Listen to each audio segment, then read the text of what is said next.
자, 210페이지. 거기 심층연구에서요. 나머지 우리가 다 본 건데, 밑에 있는 표 있잖아. 각 학파별 화폐 수요에 대한 견해. 거기 보시면 고전학파, 케인즈학파, 통화주의 3개 있는데, 당연히 고전학파하고 통화주의가 매우 비슷한 생각 갖고 있을 거고요. 케인즈는 그 반대되는 생각 가지고 있을 거야. 그치? 그걸 한번 비교해가지고 기억해보세요. 내용은 거의 다 우리가 한 것이고 또는 앞으로 더 자세하게 다룰 거니까 지금 읽어보고 나중에 내용 뒤에 거 더 배운 다음에 한 번 더 읽어보면 이해가 쉬울 것 같아요. 됐고요. 거기에 1번 유통속도의 결정요인 있지. 그 페이지 상단에. 결정요인 그 정도 한번 눈여겨보세요. 그래서 급여의 빈도수가 많을수록 또 지불수단의 효율성이 증가할수록 금융 부분의 기술 혁신이 많을수록 이자율이 높을수록 유통속도는 일반적으로 말이야. 일반적으로 높아질 것이라고 보지만 그건 뭐야 이게 케인즈와 같은 생각이지 그지. 고전학파 같은 경우에는 이런 게 변하더라도 잘 변하지 않을 거다. 이제 그렇게 본단 말이야. 참고로 보세요. 참고로. 오른쪽에 211페이지 통화 공급 목표의 설정. 여기 보면 중간에 EC 방정식 나오는데 이거 지난번에 봤지. 그러니까 추가적으로 설명 안 해도 될 것 같아요. 됐고요. 그건 넘기고 212페이지의 이자율 결정이론. 거기 보시면 고전학파의 실물 이자율, 케인즈 학파의 유동성 선호설, 그 다음에 대부자금설 이렇게 있는데 우리가 여러 번 본 것이죠 말이야. 최종적으로 한번 정리해 봅시다. 정리야 정리.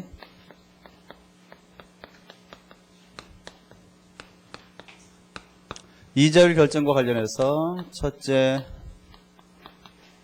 고전학파는 실물 이자율 이론 주장하는데 여기에 따르면 이자율은 뭐의 함수야? 저축과 투자에 의해서 결정되는 함수인데 저축은 이자율에 비례하고 투자는 이자율에 반비례합니다. 따라서 저축과 투자가 일치하는 상태에서 시장의 균형 이자율이 결정된다. 이게 고전학파의 생각. 두 번째, 케인즈 학파의 경우에는 이른바 화폐 이자율 또는 다른 말로 뭐라고 부르는 경우도 있어요. 시장 이자율 뭐 그렇게 부르는 경우도 있는데 이 경우에는 이자율은 돈의 함수지. 통화량에 의해서 결정되는데 화폐의 공급과 화폐의 수요에 의해서 시장 균형 이자율이 결정되고 이때 시장의 균형 통화량이 결정된다. 이제 이렇게 보는 거였지. 그 다음에 세 번째, 요건 좀 이따가 할까? 일단 여기에 숨은 함축적인 의미를 한번 확인해 보고 갈게요. 먼저 고전학파의 실물 이자율 이론에 따르면 이자율은 뭐야? 실물 부분인 거지. 자, 고전학파의 가장 유명한 생각이 뭡니까? 고전적 이분성, 화폐 중립성, 화폐 배일관. 따라서 실물 부분인 이자율은 명목 부문 또는 어때? 화폐 부문이 결정하는 게 아니라 동일한 실물인 저축이나 투자 같은 것들이 결정한다. 이렇게 보는 거고. 따라서 이 경우에 저축은 뭐의 함수야? 이자율의 함수. 그 다음에 투자도 이자율의 함수. 따라서 저축과 투자를 일치시키는 역할을 누가 하는 거야? 이자율이 한다. 뭐 그런 얘기 했었고요. 여기 뭐 그 얘기만 하면 되겠네. 그 다음에 케인즈 학파의 경우에는 여기 있네. 여러분 우리가 처음에 요걸 어떻게 배웠어? 화폐 공급 누가 하는 거야? 중앙은행이 하는 거지. 어떤 방식으로? M equal 자 불러봐. K 더하기 G분의 K 더하기 1 곱하기 본원통화량 H. 요게 바로 뭐야? 통화 공급의 방정식이지. 여기에 따라서 어떤 정책이 있습니까? 공개 시장 조작 정책 또는 지급 준비율 정책 또 할인율 정책 이런 얘기 했었지 그지? 화폐 수요와 관련해 가지고 우리가 배운 건 뭡니까? 고전학파와 케인즈 학파와 보몰과 토빈 이런 걸 배웠잖아. 물론 뭐 신화폐 수량설도 있죠. 신화폐 수량설. 고전학파에 따르면 화폐 수요가 어떻게 결정되는 거야? MV equal PY에 의해서 결정되는데 이때 여기 있는 V 화폐 유통 속도는 고정되어 있다 또는 일정하다. 그렇게 배웠지. 여기는 이 국민소득은 뭐야? 이거 완전고용 국민소득이다. 이렇게 배웠단 말이야. 케인즈에 따르면 어떻게 합니까? 케인즈에 따르면 화폐 수요는 뭐의 함수야? 소득과 이자율의 함수인데 소득에 비례하고 이자율에 반비례한다. 소득에 비례하는 화폐 수요는 뭐야? 거래적 또는 예비적 화폐 수요. 여기 있는 이자율에 반비례하는 것은 투기적 화폐 수요. 이때 우리가 유동성 함정 뭐 이런 것도 같이 배웠어. 그지? 기억 떠올려 보시고. 보물의 경우에는 어떻게 됩니까? 사람들의 바람직한 화폐 수요는 P 곱하기 루트 2R분의 B 곱하기 Y 이런 거 배웠고. 그냥 한번 쭉 정리해 보는 거예요. 그냥 복습이지. 토빈의 경우에는 어때요? 대체 효과와 소득 효과에 의해서 이자율이 사람들의 화폐 수요를 결정하더라. 그치? 예, 효용 극대화 논리에 의해서. 그 다음에 신화폐 수량설의 경우에는 사람들의 화폐 수요는 굉장히 많은 것들의 함수더라. 뭐 그런 걸 배운 거예요. 그지? 이때 화폐 유통 속도는 여전히 안정적이다. 뭐 그런 거 강조했지. 그래서 뭐가 결정되는 거예요? 시장의 바람직한 균형 통화량이 결정되고 시장의 균형 이자율이 결정되더라. 자, 고전학파의 화폐 이자율 이론에 따르면 저축은 뭐의 함수입니까? 불러봐. 바로 나와야 되는데 이거. 여기에 지금 저축과 이자율은 관계가 있어 없어? 없잖아. 케인즈 학파의 같은 경우에는 저축이 뭐의 함수야? 저축은 소비와 반대 아닙니까? 그치? 소비가 뭐의 함수야? 절대소득 가설에 의해서 소득의 증가 함수. 따라서 저축도 소득의 함수. 그 다음에 투자는요? 어떻게 얘기했어? 기업가의 동물적 본능 또는 동물적 감각. 그 다음에 또 뭐야? 소득. 그 다음에 이자율의 함수인데 얘는 거의 효과가 미약하고 그치? 예, 얘 아니면 얘다. 그렇게 배운 거지. 따라서 케인즈 학파의 경우에는 저축과 투자를 일치시키는 가장 중요한 역할을 하는 게 뭐야? 소득이고 고전 학파의 경우에는 이자율이다. 뭐 그런 얘기 했던 거지. 통으로 다 기억나야 되는 거지. 세 번째, 대부자금설. 대부자금설에서 이 대부자금은 뭡니까? 시장에서 자금의 융통 규모, 이게 바로 대부자금이지. 나라 전체에서 여러분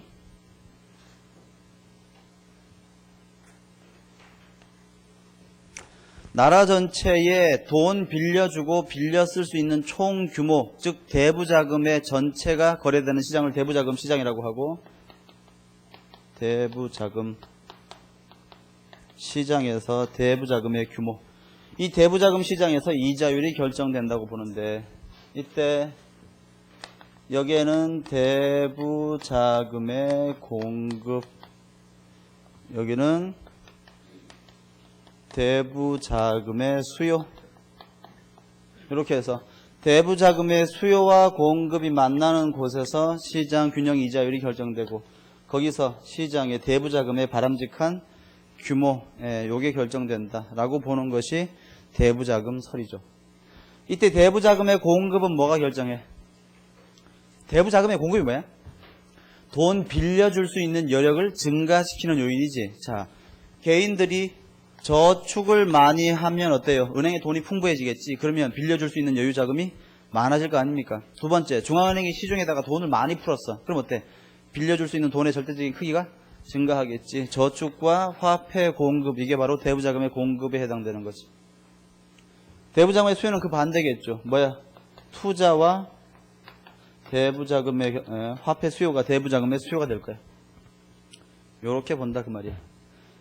즉 저축과 화폐 공급, 그 다음에 투자와 화폐 수요, 요게 만나서 대부자금의 균형이 이루어지고 거기서 시장의 균형 이자율이 결정된다. 이게 바로 대부자금설인데, 대부자금설은 굉장히 획기적인 이론인 것 같지만 알고 보니까 뭐야? 고전 학파의 실물 이자율 이론과 케인즈 학파의 화폐 이자율 이론이 사실상 다 그냥 접목된 거지. 그 정도의 이론이에요. 다만 우리가 여기서는 뭘 좀 주의 깊게 봐야 되냐면 여기는 이 저축이 문제인데, 여러분 지금까지는 저축을 누가 한다고 내가 주로 설명했어? 저나 여러분들 같은 일반 개별 소비자들이 어때? 저축을 한다 그렇게 얘기했지. 근데 여러분, 나라 안에 벌어지는 총 저축은 우리 같은 소비자만 하는 게 아니라 정부도 한단 말이야. 써볼게요. 나라 안에 벌어지는 총 저축은 너무 높게 썼나? 조금 밑에다가 써볼까? 자, 그래서 나라 안에서 벌어지는 총 저축의 크기는 민간 저축과 정부 저축의 합인데 이 총 저축을 국민 저축이다 이렇게 불러요. 국민 저축은 민간 저축. 여러분 민간 저축은 어떻게 이루어져? 민간은 저나 여러분들 같은 사람들이지. 우리는 어떻게 저축합니까? 벌어들인 소득에서 소비하고 남은 것을 저축하겠지. 정부도 저축을 하나? 그렇습니다. 어떻게? 잘 봐. 정부가 세금으로 100억을 걷었어. 80억 쓰고 말이야. 20억 남았어. 그럼 20억 남은 거 뭐 해? 갖다 버리나? 그럼 어떻게? 정부 주거래은행에다가 맡겨놓겠지. 또는 한국은행에다가 넣어놓겠지. 그게 바로 정부의 저축이야. 즉 정부가 조세로 거둔 것에서 정부 지출 쓰고 남은 게 있으면 그게 바로 정부의 저축이 되는 거예요. 그게 바로 국가 전체의 총저축이 되는 겁니다. 그렇다면 첫째, 자 하나씩 해볼까? 소득이 증가하면 어떻게 돼? 대부자금들에서 소득이 증가하면 민간저축이 증가하겠지. 민간저축이 증가하면요 대부자금의 공급이 오른쪽으로 쉬프트 하겠지. 그럼 이자율은 어떻게 돼? 이자율은 감소하더라. 물론 이건 다른 측면에 볼 수도 있어. 여러분 아까 여기 있는 화폐 수요. 화폐 수요는 소득과 어때? 비례하는 관계가 있는 거지. 따라서 화폐 수요가 또 오른쪽으로 이동하는 효과도 고려하면 좀 달라질 수도 있는 건데 저축 측면에서 보면 이렇단 말이야. 그렇지? 두 번째 또 뭐 해볼까요? 조세를 정부가 더 많이 거두었어. 그럼 어떻게 됩니까? 정부 저축이 증가해서 이자율이 하락하게 되겠지. 세 번째, 만약에 정부가 재정 지출을 증가시키면 어떤 일이 벌어집니까? 그러면 정부 저축의 감소가 돼서 이자율이 상승하는 그런 현상이 벌어질 수 있을 거예요. 뭐 그런 얘기들 할 수 있으면 충분할 것 같아요. 다 나온 거야, 다 나온 거. 시험에 언급될 수 있는 내용들은 다 나온 거야. 그러니까 다 기억하세요, 다. 오케이. 금리가 통제 가능하냐? 읽어보시면 되고 쭉 넘겨서 이제 우리는 제4부 총수요, 총공급 이론을 볼 거예요. 칠판 좀 지울게요.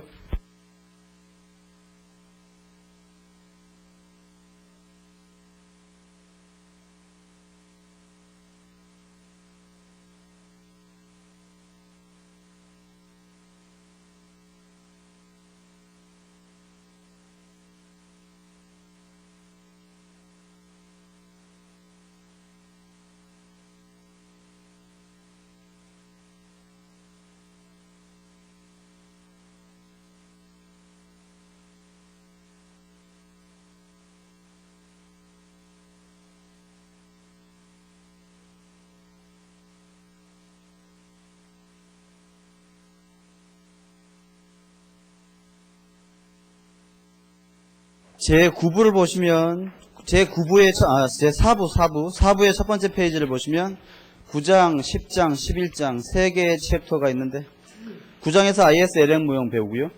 10장에서는 9장에서 배운 ISLM 모형을 바탕으로 재정정책과 금융정책의 효과를 분석해보고 바로 11장에서 나라 전체의 총수요와 총공급을 이제 한꺼번에 분석해. 그러니까 이 제4부를 배우고 나온 말이야. 거시경제학의 전체적인 특징은 대충 그려지는 거야.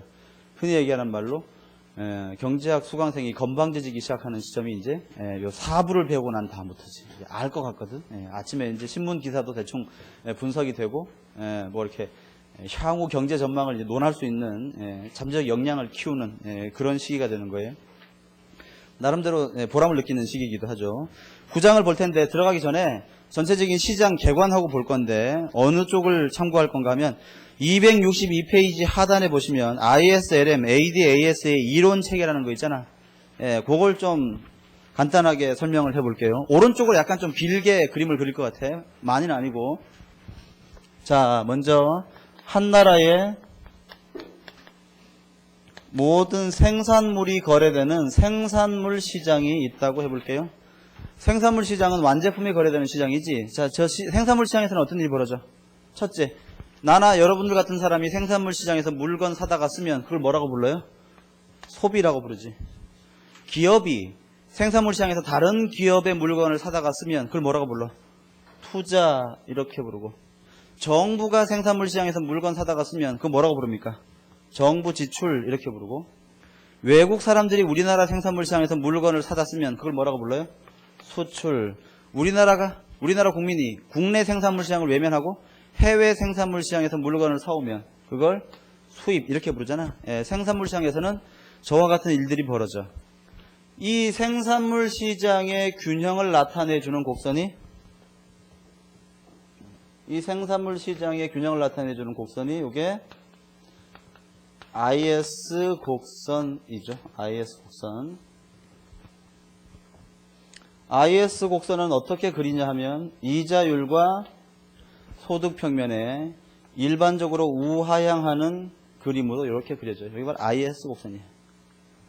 그 다음 국내에 화폐 시장도 있지. 화폐 시장. 여기가 실물이고 여기가 실물이고 이게 뭐야? 명목 또는 화폐 부분, 껍데기지, 그치? 그치? 고정학파에 따르면 화폐 시장은 어떤 시장이야? 화폐가 거래되는 시장이야. 화폐 시장의 균형은 어떻게 생깁니까? 화폐의 공급과 화폐의 수요가 일치하는 상태에서 발생하는데, 이때 우리는 실질 화폐와 실질 화폐 수요의 개념으로 이해하기 위해서 물가를 고려해 P로 나눠줘요. 그럼 왼쪽은 뭐가 되는 거야? 실질 화폐 공급, 오른쪽은 실질 화폐 수요가 돼. 여기는 이 화폐 시장의 균형을 나타내주는 곡선이 LM 곡선이지. LM 곡선. LM 곡선은 이자율과 소득 평면에 일반적으로 우상향하는 이와 같은 그림으로 나타납니다. 그래서 요걸 결합하면 뭐가 나오는 거야? 요걸 결합하면 IS LM 모형이 나오는데, IS LM 모형은 이자율과 소득 평면에서 우하향하는 IS 곡선과 우상향하는 LM 곡선에 의해 시장 균형 이자율과 시장의 균형 국민 소득이 결정되는 모형으로 저렇게 나타나는 거죠. 그 다음 이 ISLM 모형으로부터 뭐가 도출되냐 하면 총수요 곡선 AD 곡선이 도출되는데, AD 곡선은 물가와 소득 평면에서 우하향하는 이와 같은 곡선으로 도출됩니다. 내가 지금 이걸 왜 그리냐 하면 뭐가 어디에서 나오는지 알아야 된단 말이야. 그러니까 총수요 곡선은 어디에서 나오느냐? 그건 ISLM 곡선에서 나와. 근데 ISLM은 또 뭐야? 생산물 시장과 화폐 시장에서 도출되지. 결국 총수요 곡선 AD 곡선은 어디에서 도출되는 거야? 생산물 시장과 화폐 시장의 동시 균형으로부터 도출되는 그런 그림이에요. 여기까지가 요게 뭡니까? 여기까지가 경제의 수요 측면이야. 여기가 한나라 경제의 수요 측면이야. 그럼 이 오른쪽은 뭐가 되겠습니까? 한나라 경제의 공급 측면이겠지. 한나라 경제의 공급 측면을 나타내는 곡선이 어떤 곡선이야? 바로 AS 곡선인데, AS 곡선은 어떻게 그려요? 물가와 소득 사이에 우상향하는 AS 곡선의 형태로 이렇게 그려지는데, AS 곡선은 어디에, 여러분 잘 봐. AS 곡선의 정의가 뭐야? 나라 전체의 총 공급 능력을 나타내는 곡선이 AS 곡선이야. 그러면 한나라 전체의 공급 능력이 증가하면 AS 곡선이 오른쪽으로 확장될 거고, 한나라 전체의 공급 능력이 감소하면 왼쪽으로 수축할 텐데, 그 나라 전체의 공급 능력 또는 생산 능력은 뭐가 결정합니까? 미시할 때 여러 번 했잖아. 여러분 잘 봐. 기업이든 경제건 국가건 간에 나라 전체나 기업의 생산량이 증가하려면 방법은 두 가지밖에 없는 거지. 첫째, 원재료, 생산에 들어가는 원재료를 많이 집어넣으면 돼.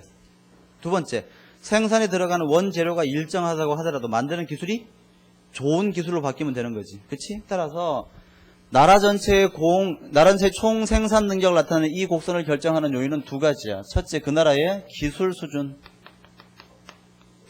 두 번째, 그 나라의 요소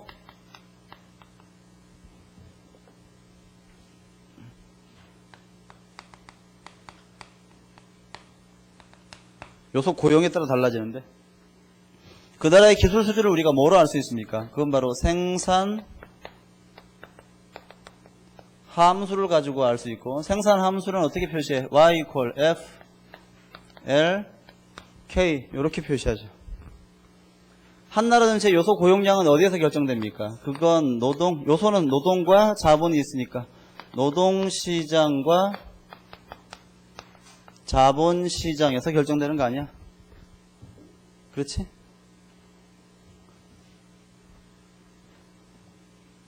여기까지가 한 나라 경제를 구별짓는 기준이 되는 거야.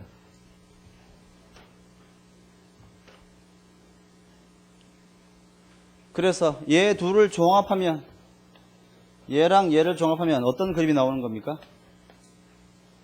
P, Y, AS, AD에서 나라 전체의 물가 수준, 그 다음에 나라 전체의 균형 국민소득 이렇게 결정되는 거지. 이해가 가길 바래요.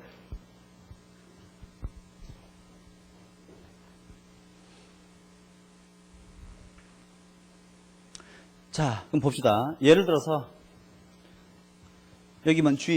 이 G가 뭐야? 재정지출이지. 정부가 재정지출을 증가시켰다 라고 한다면 어떤 곡선에 영향을 미쳐? 정부의 재정지출 증가는 생산물 시장에 영향을 미치고, 따라서 IS 곡선이 움직이겠지. LM 곡선은 변함이 없어. 그렇지? 그 다음에 IS 곡선이 움직이면 여기에서 IS와 LM의 균형이 달라질 테니까 뭐도 변해? AD도 변해. 하지만 재정지출로 인해서 AS가 변할 이유는 없는 거야. 이해가십니까? 그 다음에 갑자기 기술 혁신이 벌어졌다. 삼성전자가 태양열을 1시간만 쐬면 한 달 내내 달릴 수 있는 자동차를 개발했다. 뭡니까? 일종의 기술 진보가 발생한 거지. 생산함수가 좋아진 거야. 그 경우에는 어떤 곡선이 변해? AS 곡선이 변하겠지만 AD 곡선은 변할 리가 없는 거란 말이야. 그렇지? 예, 잘 구분해 보세요. 동남아시아에 쓰나미 해일 피해가 발생해가지고요. 동남아시아에 건설해 놓은 우리 한국의 현지 공장이 다 파괴됐어. 그러면 그건 뭘 변화시켜? 그렇지. 노동자 고용량과 그 다음에 기업의 생산시설이 변했으니까 AS 곡선이 왼쪽으로 변하겠지만 이쪽은 변함이 없는 거야. 이해가십니까? 정부가 통화량을 증가시켰다. 어떤 게 변해? LM이 변해. 덩달아서 AD도 변해. 하지만 AS는 변함이 없을 거야. 하지만 이 균형은 바뀌겠지. AD가 변했으니까. 그걸 배울 거야. 이해 안 가도 괜찮아요. 한번 얘기해 본 거예요. 자, 그럼 내가 지금부터 어떻게 설명할까? 첫째, 여기 있는 IS 곡선에 대해서 설명하겠지. 그게 끝나면요, LM 곡선을 설명하겠지. 그게 끝나면 IS, LM 모형 전체를 설명할 거야. 이게 끝나고 나면요, 여기에서부터 AD 곡선을 설명하고, 그 다음에 생산함수와 요소시장을 이용해서 AS 곡선을 도출해서 그 둘을 합치겠지. 그럼 우리가 최종적으로 뭘 할 수 있습니까? 그 나라 전체의 국민소득과 그 나라 전체의 물가 수준, 그걸 알 수 있다 그 말이야. 이해가세요? 그 다음에 여기서 이 물가가 비정상적으로 자꾸 높아진다. 우리가 그걸 뭐라고 불러? 그걸 우리가 인플레이션 이라고 부르는 거지. 맞지? 그 다음에 여기에서 국민소득이 지나치게 감소해. 경기 침체지. 경기 침체. 경기가 침체하면 일자리는 증가해, 감소해? 일자리 감소하죠. 그러면 고용은 증가, 감소? 감소하겠지. 뭐가 발생합니까? 실업이 증가하는 거야. 그래서 여기는 이 균형으로부터 인플레이션과 실업의 문제를 나중에 따로 배울 거예요. 이해가시죠? 예, 이게 바로 거시경제학의 전체적인 그림이야. 그 다음 여기 있는 이 Y스타라는 국민소득이 지나치게 작아졌다가 커졌다가 작아졌다가 커졌다 계속 반복해. 그게 바로 뭐야? 경기 변동이죠. 경기 변동. 이 Y를 우리가 꾸준하게 증가시키려고 해. 경제 성장, 그렇게 연결되는 거죠. 예. 전체적인 틀이니까 한번 잘 기억을 해보세요. 그래서 여기서부터 잘라가지고 지금부터 뭘 볼 건가 하면 IS 곡선에 대해서 볼게요. 자, 시작이야 이제. IS 곡선은 정의가 중요한데, IS 곡선의 정의는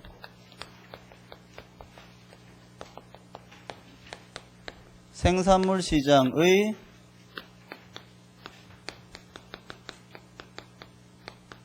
균형을 나타내는 이자율과 국민소득의 조합. 이게 바로 IS 곡선이야. IS 곡선은 생산물 시장의 균형을 나타냅니다. 이자율과 소득 평면에 그려요. 자, 지금부터 IS 곡선을 한번 도출해 볼게요. IS 곡선의 도출이야. 여러분, 아까 저기 칠판 왼쪽 다시 보세요. 여기. 생산물 시장에서는 어떤 일이 벌어져? 소비, 투자, 정부 지출, 수출, 수입과 같은 일이 벌어져. 근데 이 시장의 균형을 나타내는 곡선이 뭐라고? IS 곡선이야. 그치? 따라서 IS 곡선은 뭐가 결정합니까? 소비, 투자, 정부 지출, 수출, 마이너스 수입. 근데 우리는 앞에서 이게 뭐라고 배웠어? 케인즈에 따르면. 아, 여러분, 내가 그 얘기는 안 했구나. ISLM 모형이라는 거죠, 여기. ISLM 모형은 이것도 경제 이론일 테니까 이건 어떤 학파에 속할까? 그렇죠. ISLM 모형은 케인즈 학파 이론이에요. 케인즈 학파.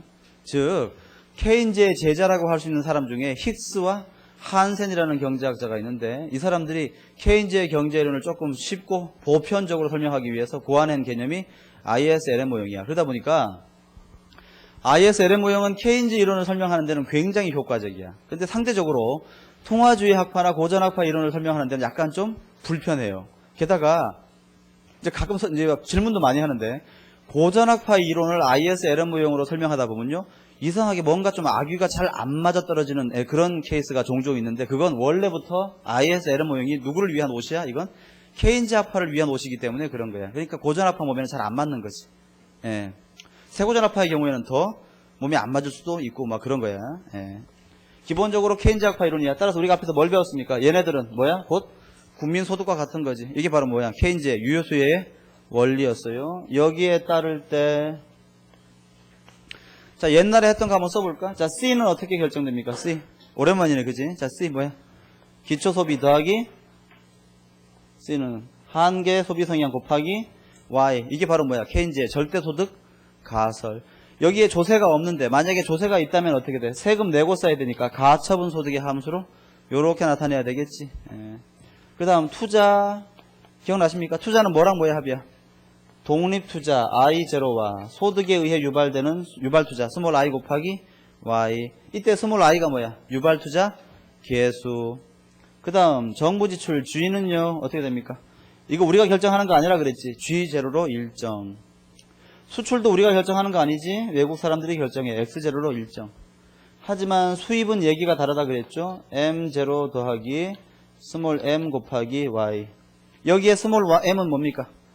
한계 수입 성향. 그 다음에 조세 t는 정액세 더하기 비례세. 이때 스몰 t는 뭐야? 세율. 그렇게 되는 거지. 이 중에서 여러분 하나만 좀 바꿔볼게. 이 중에서 우리 앞에서 투자는 독립투자와 소득에 의해서 유발되는 유발투자의 합이라고 배웠는데 우리는 또 하나 배운 거 있잖아. 투자는 이자율과 어떤 관계가 있어? 반비례하는 관계가 있다고 했지. IS 곡선은 이자율과 소득 평면에 그려야 되기 때문에 이자율을 고려해야 되는데 투자와 이자율 사이에는 어떤 관계가 있어? 반비례하는 이런 관계가 있지. 이때 투자가 이자율에 얼마만큼의 비율로 반비례할까? 그걸 우리가 B라고 이렇게 정의하기로 합시다. B라고. 그럼 잘 봐요. 이 B가 의미하는 건 뭐야? 투자가 이자율에 반비례하긴 하는데 얼마만큼의 비율로 반비례하느냐 그 얘기지. 만약에 B가 2라면 이자율이 1% 상승하면 투자는 2% 감소하는 뭐 그런 식의 효과를 가지고 있다라고 직관적으로 이해할 수 있는 거 아니겠어? 이때 여러분 옛날에 이거 우리가 케인즈의 승수효과 배울 때는 이 중에서 제일 중요한 변수가 뭐라 그랬어? 그렇지. 한계 소비 성향 C가 제일 중요하다 그랬는데 지금은 달라요. 이제 제일 중요한 건 바로 여기 있는 이 B야. 이 B는 뭐라고 불러야 될까? 잘 봐. B는 투자가 이자율에 반응하는 반응 정도를 나타내는 거지. 맞습니까? 따라서 우리가 B를 뭐라고 그러냐면 투자의 이자율 탄력성이다. 이렇게 정의합니다. 물론 엄밀하게 얘기하면 이 B가 투자의 이자율 탄력성은 아니야. 엄밀하게 얘기하면. 그런데 그런 의미로 이해해도 무방해요. 그렇게 그냥 받아들이기로 합시다. 따라서 이 B가 매우 중요하더라. 요게. 그 다음, 우리 옛날에 승수효과 공부할 때는 이거 다 여기다가 집어넣었지. 집어넣어가지고 어떻게 정리했어? Y에 대해서 정리했지. 정리하니까 어떻게 나왔습니까? 불러봐. 1-C에 1-T에 마이너스 I 더하기 n분의 1 곱하기 뭐 이렇게 나왔잖아. 그지? 그런데 이때는 우리가 Y에 대해서 정리한 이유가 뭐야? 그때는 우리가 알고자 하는 게 국민소득의 결정식이 궁금했어. 근데 우리는 지금 배우는 건 뭐야? Y가 중요한 게 아니라 IS 곡선의 방정식이 중요하잖아. 그렇죠? 그럼 보세요. 여기 칠판을 보세요. IS 곡선을 이렇게 그릴 때 이 IS 곡선의 절편과 기울기를 알고 싶으면 뭐에 대해서 식을 정리해야 돼? 이자율 R에 대해서 정리해야지 절편과 기울기의 형태로 알 수 있을 거 아니야. 그러니까 잘 봐.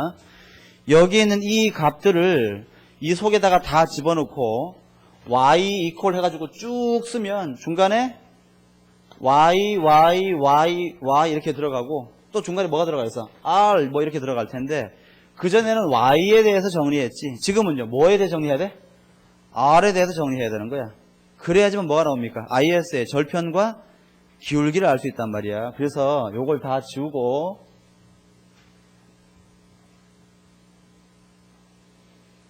여기에는 이 값들을 여기다가 다 집어넣고 R에 관해서 한번 정리를 해보면 다음과 같이 나와요. 일단 기울기는 마이너스지. 기울기 마이너스고 그 다음에 분모에 B가 들어가고 분자에 1-C에 1-T에 마이너스 I 더하기 M 곱하기 Y 더하기 B분의 1에 C0, C에 T0, I0, G0, X0, M0 요렇게 나와요. 좀 길어? 저게 뭡니까? IS 곡선의 방정식이야. IS 곡선 방정식. 이때 여기 있는 얘가 뭡니까? 얘가 IS 곡선의 기울기고 얘가 뭐가 되는 거야? IS 곡선의 절편 이렇게 되는 거지. 이해가? 당연히 이 식을 암기하면 좋아. 좋은데 이거 짜증나니까 이거 암기하지 말고 말이야. 우리가 이 중에서 얘는 매우 중요해요. 그런데 얘는 몰라도 큰 문제 없어요. 내가 그렇게 해줄 테니까 지금부터 IS의 기울기를 꼭 암기해야 되겠다 그런 마음을 잡수세요. 그런데 암기하기가 매우 쉬워. 왜냐하면 여기 봐봐. IS의 기울기의 분자에 와 있는 얘들 많이 보던 애 아니야? 제가 어디서 봤어? 승수의 분모에 있던 애들 있지. 그러니까 승수값을 우리가 암기하고 있으면 IS의 여기 분자 애들은 자동적으로 알 수가 있어. 그렇지? 딱 하나 달라진 건 뭐야? B라는 애가 추가로 들어온 건데 B가 뭐야? 투자의 이자율 탄력성이야. 자, 봐. 투자. 여러분 요거 봐봐. IS 곡선이라고 할 때 이 I와 S는 뭘 의미할까? I는 여기 I는 여기에 있는 투자를 의미해. 투자를. 그 다음에 S는 저축을 여기 소비.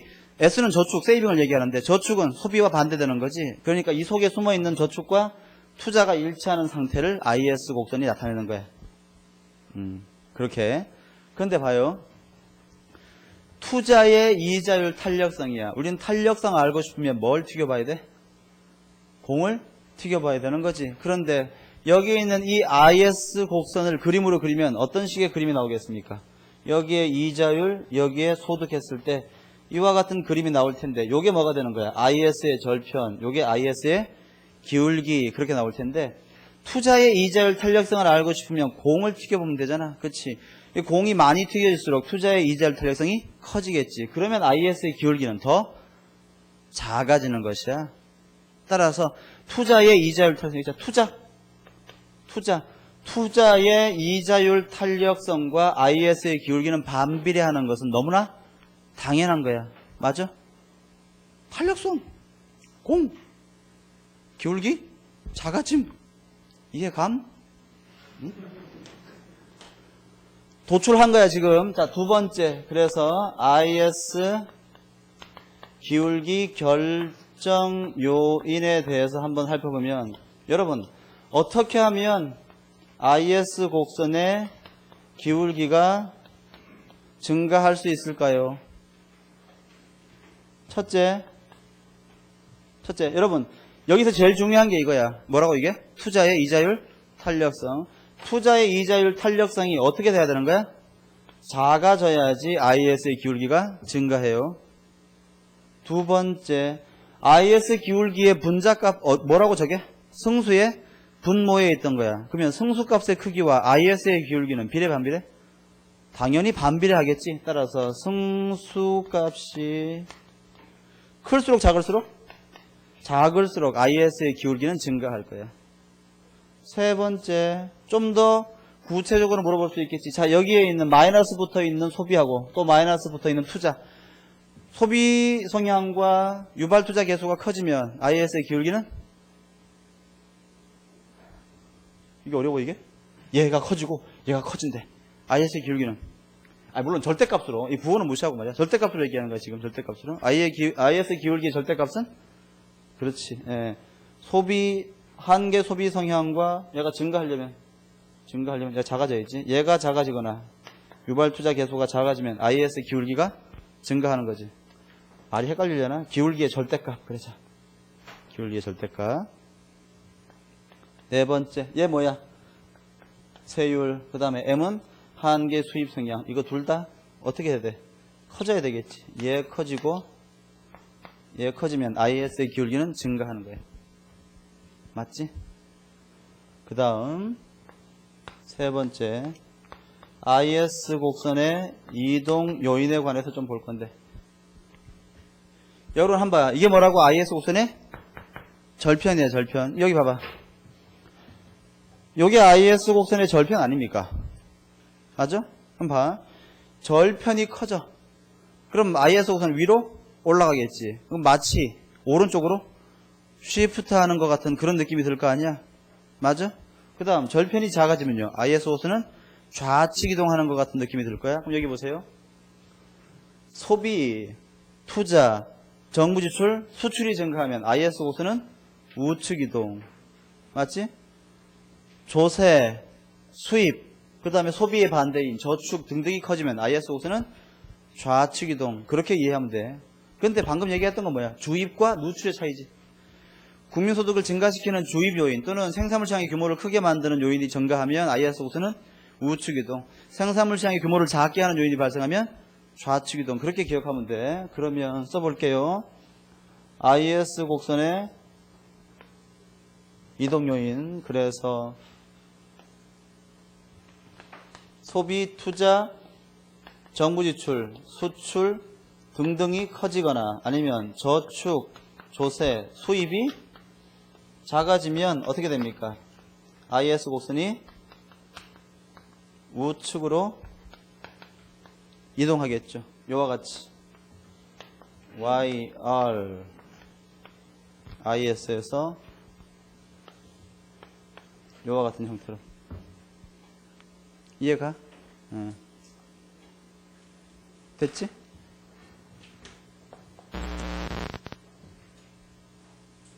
요걸 좀 지울까? 여기다가 4라고 하고요. IS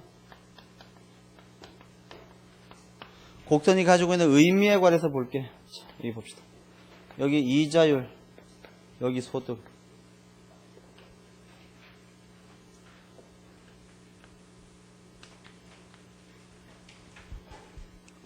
여기 IS 곡선이야. 자, 여러분 여기 다시 읽어봐. IS 곡선의 정의. 개념 뭐야?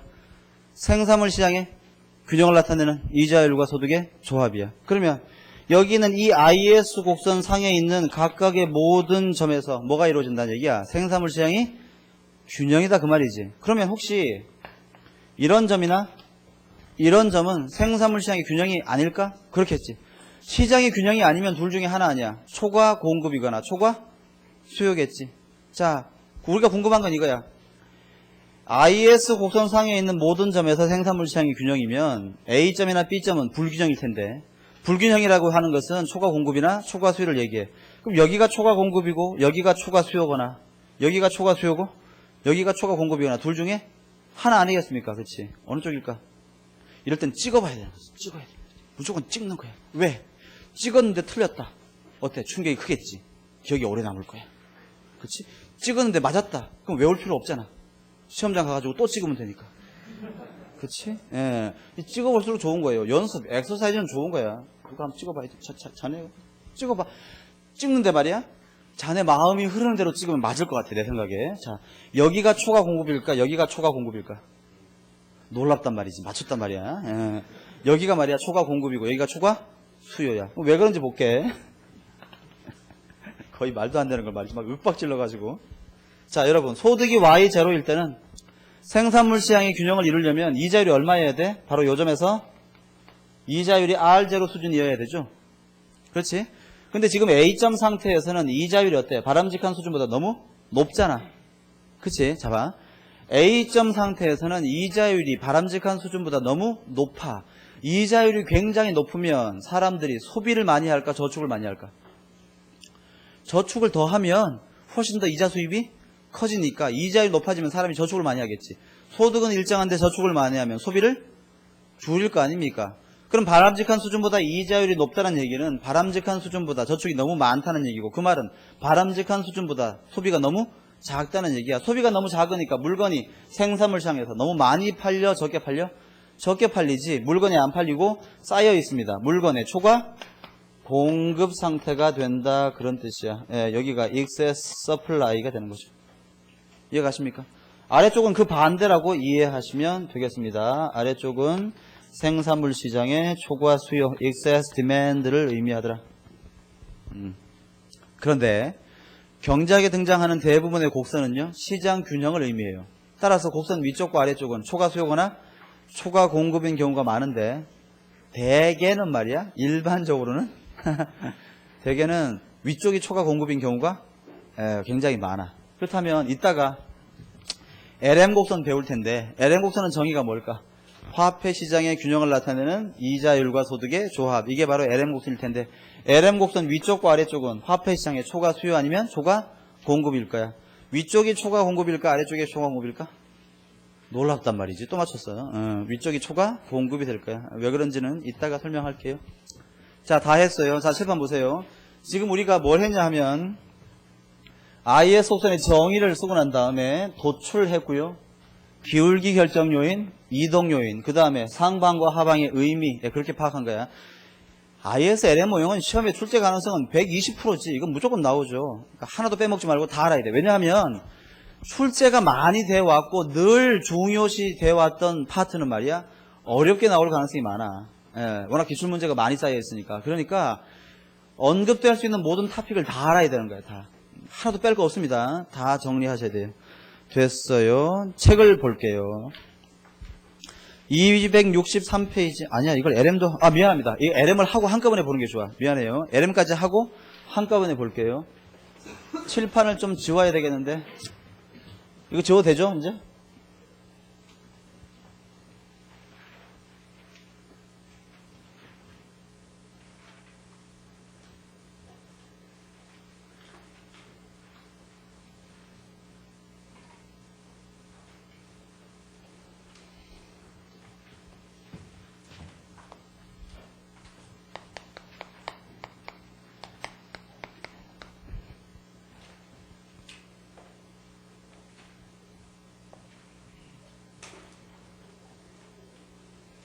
LM 곡선. 먼저 정의부터 써봐야지. LM 곡선 정의는 뭘까? 그렇지. 화폐 시장의 균형을 나타내는 이자율과 소득의 조합이다. 이렇게 화폐 시장의 균형을 나타내는 이자율과 소득의 조합. 이게 LM 곡선이야. LM 곡선을 도출해 봐야 될 텐데, 도출. 화폐 시장에서는 화폐의 공급과 화폐의 수요가 중요할 텐데. 자, 먼저 화폐 공급은 누가 합니까? 우리 배웠잖아. 중앙은행이 하는 거죠. M equal K 더하기 G분의 K 더하기 1 곱하기 H. 그지? 구체적인 방법은 공개시장, 지급준비율, 재할인율 계속 반복해 볼게요. 자, 그래서 화폐 공급은 중앙은행이 결정하니까 우리가 저나 여러분과 같은 민간 경제주체가 결정할 수 있는 것이 아니야. 따라서 얘는 그냥 P분의 M으로 결정됐다 이미. 우리가 손대지 못한다. 그렇게 볼게요. 하지만 화폐 수요는 좀 얘기가 다르지. 그치? 우리가 앞에서 화폐 수요 어떻게 배웠습니까? 화폐 수요는 뭐가 결정해? 학파마다 다르더라. 그렇게 배웠어. 고전 학파는 뭐가 결정한다고? 국민소득 Y가. 그치? 케인즈 학파는 Y와 R이. 자꾸 반복하는 이유를 알겠지. 기억을 떠올리란 말이야. 보물은요. P와 B와 Y와 R이. 그 다음에 토비는요. R이 결정하지만 그 결과는 정확하지가 않다. 뭐 또 신화폐 수량설에서는 엄청나게 많은 것들이 영향을 미친다. 등등등등 배웠는데 모든 학파가 공통적으로 인정하는 파트는 뭐야? 공통적으로 인정하는 건 소득에는 비례하고 이자율에는 반비례하더라. 그건 대부분의 학파들이 다 인정해. 이때 소득의 화폐 수요가 얼마만큼 민감하게 반응할까? 그건 K만큼 반응한다고 봐요. 이 K는 왜 나왔냐 하면 여러분 봐봐. MV equal PY에서 MD는 V분의 1 곱하기 PY 맞지? 이때 이걸 우리가 뭐라고 불러? 마샬의 K. 그래서 MD 나누기 이 P를 얘로 넘기면 P 얘는 K 곱하기 Y. 요게 바로 요게 되는 거야. 요게. 예, 마샬의 K지. 따라서 얘는 뭐랑 같은 거야? V분의 1과 같은 거야. 그지? 그 다음에 R은 어때? 이 화폐 수요와 이자율은 반비례할 텐데 화폐 수요가 이자율에 반비례하는 정도가 있겠지. 얼마만큼 민감하게 반응할까? 한 H쯤 될 것 같다. 이렇게 한번 놔볼게요. 이때 여기 있는 K와 여기 있는 H가 중요한데 먼저 여기 있는 K는 뭡니까? K는 이걸 우리가 뭐라고 불러요? 마샬의 K 이렇게 부르는데 여러분 여기 봐봐. 아까 여기 IS 곡선에서 그림 여기 B 좀 봐봐. 잘 좀 봐줘. 나 여기 있어요. B는 뭐야? 투자가 이자율에 반비례하는 그 정도를 나타내는 거지. 우리가 얘를 뭐라고 불렀어? 투자의 이자율에 대한 탄력성. 그러면 여기 있는 K는 뭐라고 얘기할 수 있어? 실질 화폐 수요가 소득에 얼마만큼 민감하게 반응하느냐 그 정도를 나타내니까 얘는 화폐 수요의 소득에 대한 탄력성이라고 불러도 크게 문제가 없어. 불러볼게. 얘를 화폐 수요의 소득 탄력성 이렇게 정의할 수 있는데 여기는 마샬의 K는 알고 보니까 뭐랑 같아? 화폐 유통속도분의 1과 같지? 맞지? 예. 이렇게 한번 정의해 보고요. 그 다음에 방금 본 이 H 요게 굉장히 중요한데 잠깐만 그럼 여기는 H는 뭐라고 부를까? 화폐 수요의 이자율 탄력성 그렇게 불러보면 되겠지. 써볼게요. 화폐 수요의 이자율 탄력성 여기 있는 이 H가 제일 중요한 거야.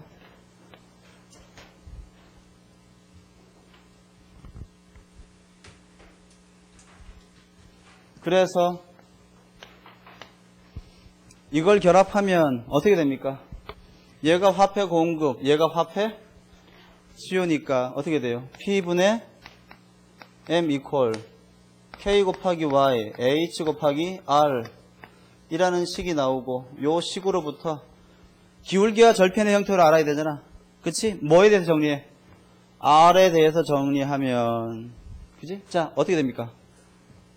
첫째 H분의 K 곱하기 Y 그 다음에 더하기야 빼기야? 빼기네. 아 더하기? 마이너스군요. 마이너스 H분의 1 곱하기 P분의 M 요렇게 나올 거 아닙니까? 요게 뭐가 되는 거야? LM 곡선의 방정식이 되는 거야. 이때 얘가 뭐가 됩니까? LM 곡선의 기울기가 되는 거고 요게 뭐가 되는 거야? LM의 절편이 되는 거지. 이해가? 이걸 그림으로 그리면 어떤 그림 나오는 거야? 여기 R 여기 Y 요렇게 되는 LM 곡선 요렇게 되는데 요게 뭐가 되는 거야? 절편. 요게 LM의 기울기 그렇게 되더란 말이지. 그래서 도출한 거야 지금, 그지? 그러면 두 번째 아까 순서대로 해볼게요. 이제 LM 곡선의 기울기 결정 요인 볼 건데, 어떻게 하면 LM의 기울기를 증가시킬 수 있을까요? 첫째, 여기 있는 K가 커져야 되겠지. 첫째, 여기 있는 K가 커져야 되는데, K가 커진다는 얘기는 화폐 수요의, 다시 쓸게요. K가 커져야 되는데, 그 말은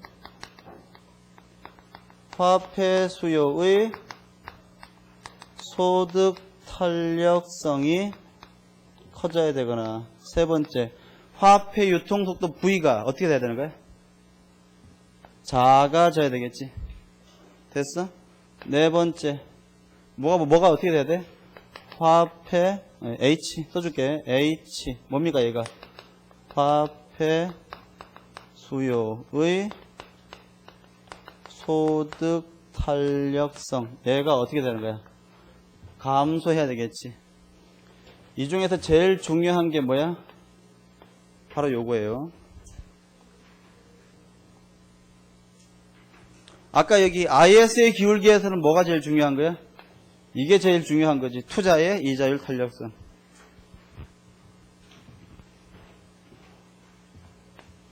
세 번째, LM 곡선의 이동 요인이야. 여러분 여기 보세요. 요게 지금 LM 곡선의 절편이잖아. 그치? 지금 절편의 절대값이 얼마야? 마이너스 아닙니까? 마이너스.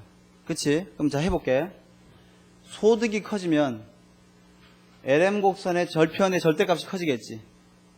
그런데 마이너스니까 어때? 절편이 작아지겠지. 소득이 커지면 이 점이 어떻게 되는 거야? 밑으로 내려가겠지. 그럼 소득이 증가하면 마치 LM 곡선은 왼쪽 오른쪽 어디로 움직이는 것처럼 되는 거야? 오른쪽으로 움직이는 것처럼 그렇게 되겠죠.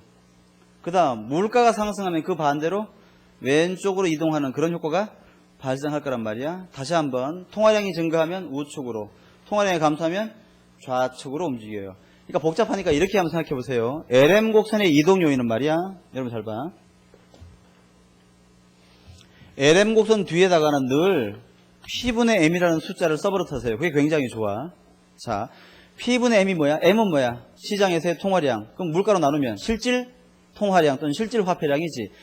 P분의 M이라고 하는 것이 실질 통화량 또는 실질 화폐량이야. 여러분, 화폐 시장의 사이즈가 크면 클수록 실질 화폐량은 커지고, 화폐 시장의 사이즈가 작아지면 실질 화폐량은 작아지지 않겠습니까? 그치? 근데 LM 곡선이 오른쪽으로 이동한다는 얘기는 주어진 이자율 하에서 국민소득에서 화폐 시장이 차지하는 비중이 더 커진다는 의미야. 따라서 잘 봐. 잘 들어봐. 국민소득에서 화폐 시장이 차지하는 비중이 커지면 커질수록 LM은 우측 이동, 국민소득에서 화폐 시장이 차지하는 비중이 작아질수록 LM 곡선은 좌측 이동, 그렇게 하는데, 그 화폐 시장의 사이즈를 뭐가 결정하는 거야? P분의 M이라고 하는 실질 화폐량이 결정한단 말이야. 따라서 어떻게 하면 LM이 우측 이동을 할 수 있을까요? 그걸 한번 써보면, 첫째, 정부의 중앙의 통화 공급이 증가하면 돼. 그러면 실질 화폐량이 증가하겠지. 맞아? 두 번째, 물가가 어떻게 돼야 돼? 감소하면 P분의 M 실질 화폐량이 커지겠지. 그치? 그 다음에 세 번째, 사람들의 화폐에 대한 수요, 화폐 수요가 감소하면 시장에서 남는 화폐의 초과 공급이 더 커지겠지. 그 경우에는 실질 화폐량이 증가하는 것 같단 말이야. 그래서 이렇게 세 가지를 기억하세요. 화폐 공급의 증가, 물가 하락 또는 화폐 수요의 감소는 LM 곡선을 우측으로 이동시켜요.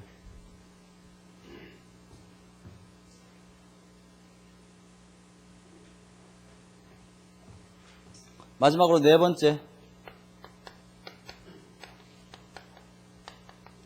LM 곡선의 의미인데, 여기에 Y, 여기에 R 있을 때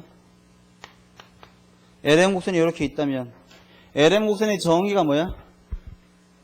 화폐 시장의 균형을 나타내는 이자율과 국민소득의 조합이에요. 따라서 LM 곡선이 주어지면 주어진 LM 곡선 위에 있는 모든 점에서는 뭐가 이루어지는 거야? 화폐 시장의 균형이 이루어져. 그렇다면 이런 점이나 이런 점은 화폐 시장의 균형이 깨진 점이겠지. 균형이 깨지니까 초과 수요나 초과 공급이 발생하고 있을 거야. 아까 얘기했잖아. 어디가 초과 공급이라고?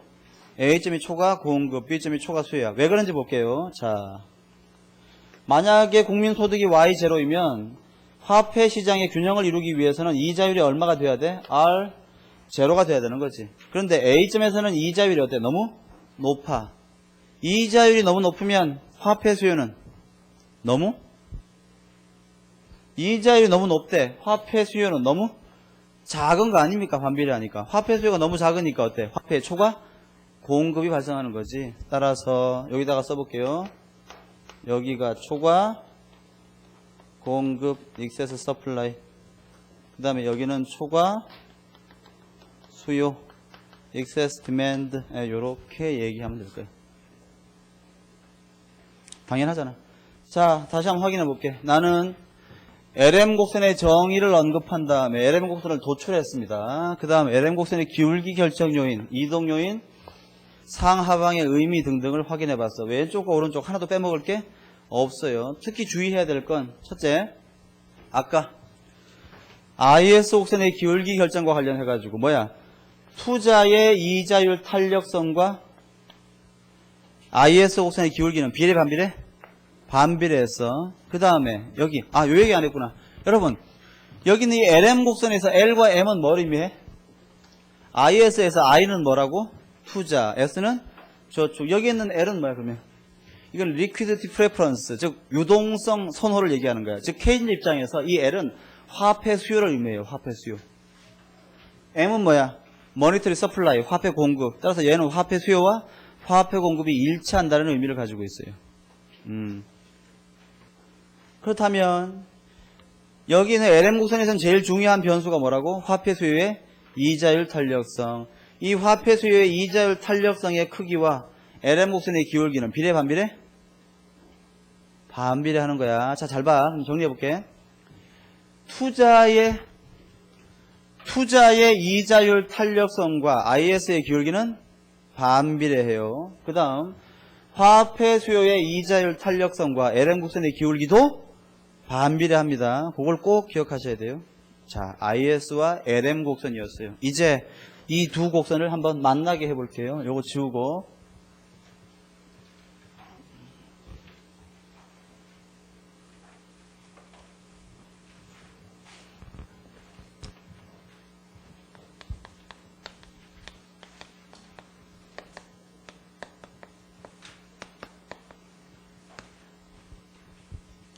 IS와 L의 동시균형이 아주 간단해요.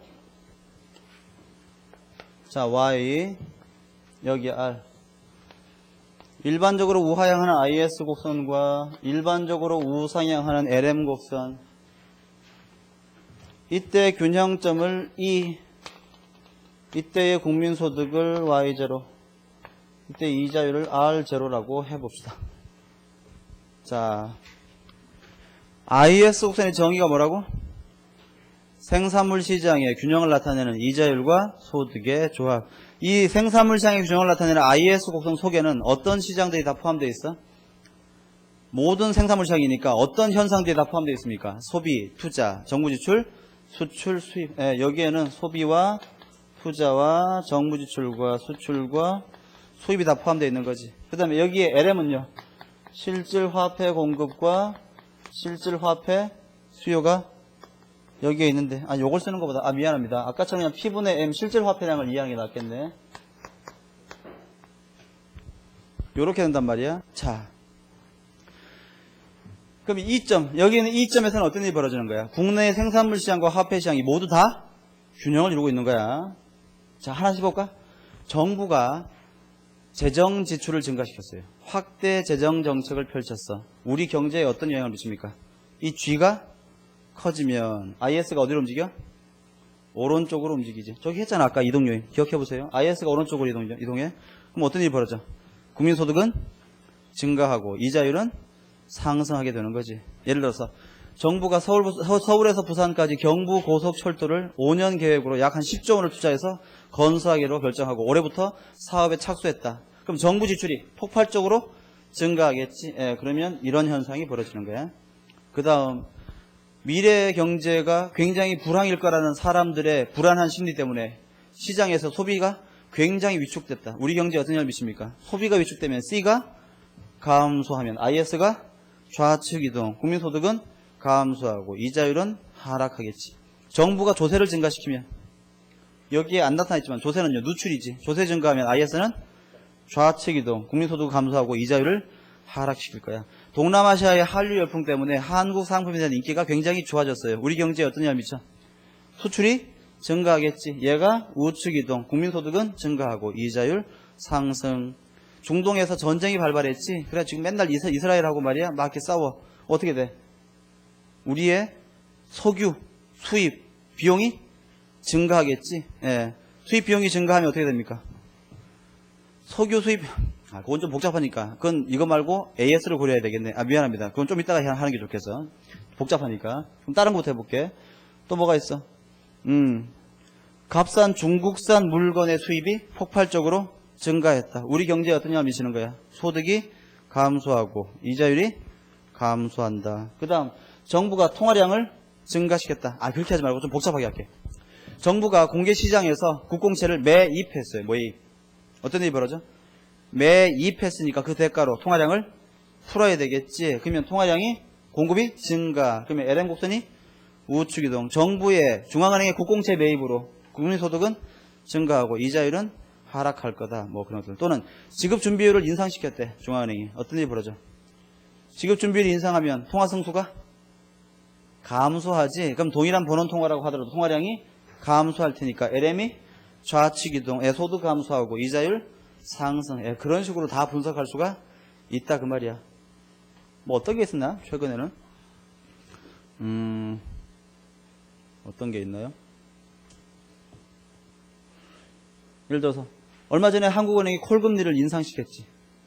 0.25%포인트인가? 인상시켰지. 콜금리를 인상시키면 콜금리는 시중에 있는 모든 금리의 표준이 되니까 시장 전체 이자율이 상승할 거야. 이자율 상승하면 투자가 감소해. 투자 감소가 발생하면 얘가 이렇게 움직이겠지. 그러면 소득은 감소하고 시간이 흐르면서 이자율은 다시 하락하는 그런 현상을 보일 수가 있겠다. 분석이 가능한 거야. 적어도 누구의 시점이라면? 케인즈학파의 시점이라면 그런 분석이 다 가능한 거란 말이야. 이해가시죠? 그렇게 보면 될 거예요. 자, 이제 책을 보고 한번 정리를 해 봅시다. 좀 더 나왔는데. 됐어요. 오케이. 자, 9장 첫 번째 페이지를 볼게. 9장 첫 번째 페이지 보시면 IS, LM 모형 해가지고 개요. 1번에 뭐라고 돼 있어? 타이틀이? 생산물 시장과 화폐 시장. 무슨 얘기야? 이제 생산물 시장을 나타내는 IS 곡선과 화폐 시장을 나타내는 LM 곡선을 동시에 분석해 보자. 그 얘기죠. 목차 2번. IS, LM 모형의 의. 거기에 2번 보시면 IS, LM 모형은 케인즈의 이론에 토대를 두고 있고 케인즈 이론의 완결이다라고 볼 수 있다. 뭐 완결까지야. 3번 힉스와 한센에 의해서 발전됐다. 현재 거시경제학에서 가장 널리 활용되고 있다.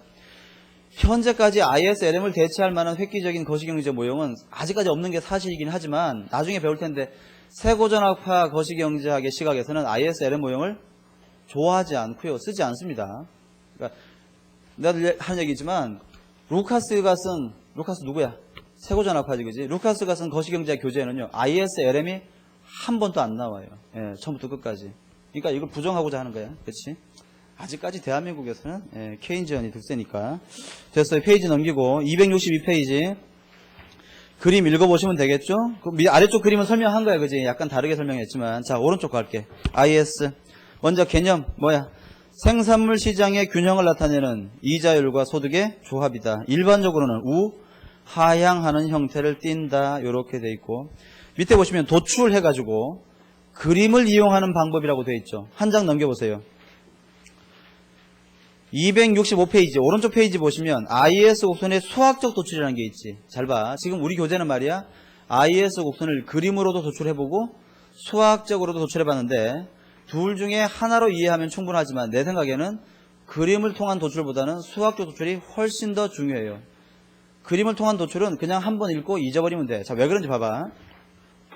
우리가 준비하는 시험이 객관식 시험이 대부분이잖아, 그지? 객관식 시험에서는 뭐가 제일 중요한가 하면 IS 곡선에서 기울기와 이동 요인이 가장 중요하단 말이야. 근데 기울기와 이동 요인 또는 기울기와 절편의 형태를 잘 분석하기 위해서는 수학적 도출을 가장 확실하게 할 줄 알아야 돼. 즉 내가 칠판에 쓴 요게 가장 좋은 방법이란 말이야. 그래프를 이용한 분석은 직관적인 이해를 돕기 위한 거야. 아시겠습니까? 이게 훨씬 더 중요해요. 그 다음에 혹시 이 중에 나중에 주관식 시험을 치러야 되는 사람들도 그렇게 묻지는 않겠지만 IS와 LM을 도출하고 그 균형에 대해서 뭐 비판하시오 또는 평가하시오 이런 문제가 나왔을 때 이걸 그래프로 도출하면 말이야 답안에 약발이 떨어지는 거야. 이 식으로 딱 도출해줘가지고 기울기와 절편을 표시해주는 게 훨씬 더 효과적입니다. 따라서 여러분들은 263페이지에 있는 그림은 그냥 읽어서 이해해 보시고 265페이지에 수학적 도출에 더 치중하시는 게 훨씬 올바른 방법이에요. 왼쪽 페이지에 있는 생산물 시장의 균형과 불균형 그 그림을 잠깐 보고 지나갈게. 264페이지에 하단에 보시면 그림 두 개 있는데 그 중에 아래쪽 그림 봐봐. 뭐가 있습니까? IS 곡선이 있죠. IS 곡선의 위쪽이 뭐야? 초과 공급, excess supply. 아래쪽이 초과 수요야. 질문. 여기도 초과 공급, 초과 수요.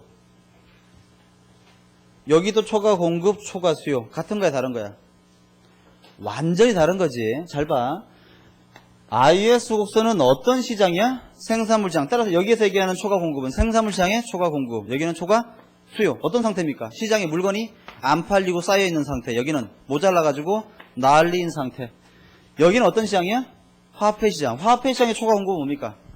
돈 빌려 쓰려는 놈은 없는데 빌려줄 자금이 넘쳐 흐르는 거지. 이쪽은요.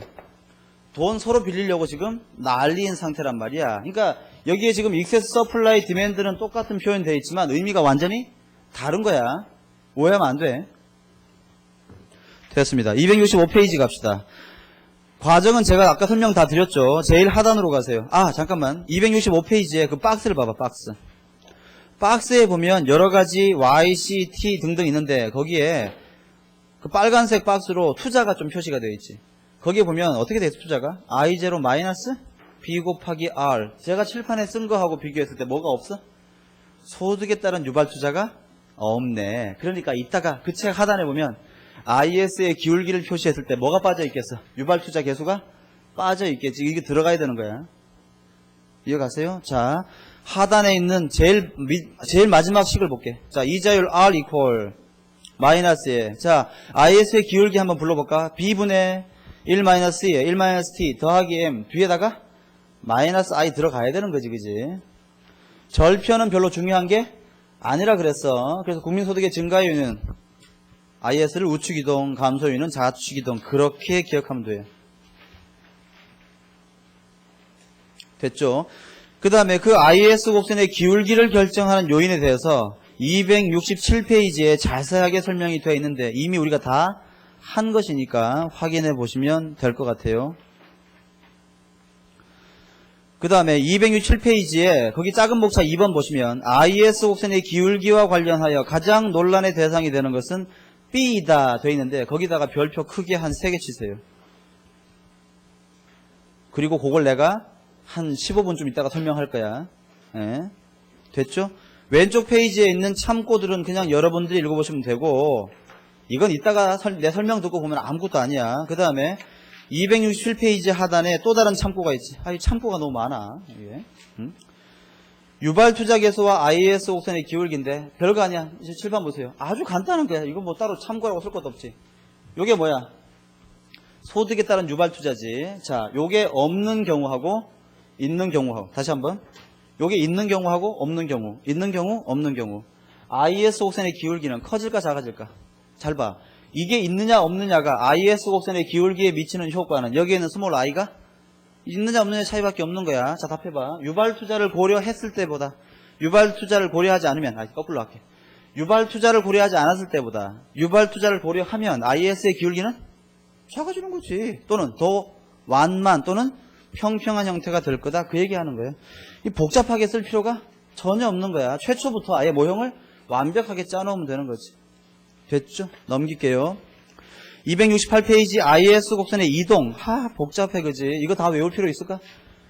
필요 없는 거야. 어떻게 기억하면 됩니까? IS 곡선은 국민소득의 증가 요인이 발생하면 오른쪽으로 이동, 국민소득을 감소하는 요인은 좌측 이동. 증가 요인이 뭐야? 누출, 감소 요인이 주입. 더 볼 거 없는 거지. 통화량 증가는 IS를 어디 쪽으로 움직입니까?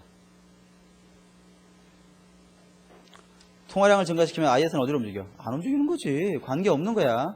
그치? 화폐 시장은 화폐 시장대로, 생산물 시장은 생산물 시장대로. 아주 가끔씩 그런 문제를 물어보면 말이야. 그래서 판판이 속는 사람 많아요. 그럼 경제학적인 기본적인 마인드를 묻는 거야. 정부의 재정 지출이 증가했다. LM 곡선은 어떻게 변하는가? 보기 1번 만만해진다. 보기 2번 가팔라진다. 보기 3번 우측 이동한다. 보기 4번 좌측 이동한다. 5번 답 없다. 답 없으면 답이지. 그치? 됐습니다. 이제 오른쪽에 LM 곡선 갈게요. LM 곡선의 개념, 화폐 시장의 균형을 나타내는 소득과 이자율의 조합. 일반적으로는 우상향하는 형태를 띠는데 또 있지. LM 곡선은 그림을 이용하는 방법 나오고 한 장 더 넘기면 270페이지 하단에 수학적 도출이 있는데 역시 뭐가 더 중요해? 수학적 도출이 훨씬 더 중요해요. 그림은 직관적 이해로만 보세요. 자, 270페이지에 가운데에 그림 있지. 오른쪽 그림 봐봐. LM 곡선인데 위쪽이 뭐야? 초과 공급, 아래쪽이 초과 수요. 어떤 시장에? 화폐 시장에. 그거 기억하시면 되죠. 자, 오른쪽 페이지로 바로 갑시다. 과정은 생략하고 오른쪽 페이지 중간점에 보시면 컬러가 좋아요. 연두색 박스 안에 말이야. LM 곡선의 방정식이 있어. 다시 한번 확인해 볼게. LM 곡선의 기울기는 H분의 K. 이때 K가 뭐야? 마샬의 K. 얘는 화폐 유통 속도의 역수 또는요. 화폐 수요의 소득 탄력성이라고 불러. H는 반비례하는데 H가 더 중요하다 그랬지. H가 뭐야? 화폐 수요의 이자율 탄력성. 그치? 공 튀기면 된다. 따라서 화폐 수요의 이자율 탄력성은 LM 곡선의 기울기와 반비례한다. 그 다음 오른쪽에 절편 이동 요인이 있는데 그건 그 식을 볼 게 아니라 뭐야? 항상 LM 곡선 뒤에다가 가로해가지고 P분의 M을 써준 다음에 정부의 통화 공급이 증가하면 LM 곡선은 우측 이동, 물가가 상승하면 좌측 이동, 통화 공급에 반대되는 화폐 수요가 증가하면 좌측 이동. 그렇게 기억하라 그랬어. 여기 있지? 예. 요걸 기억하셔야 돼요. 요걸로. 됐습니다. H값의 의미는 참고로 읽어보시면 되고 272페이지 LM 곡선의 기울기 방금 내가 얘기한 것들 쭉 정리되어 있네. 그거 확인해 보시고 LM 곡선 기울기의 작은 목차 2번 있지. 역시 거기에다가 별표 3개. 그 얘기는 언제 한다고? 15분 있다가 할 거야. 그치? 예, 15분 쉬었다가 하죠.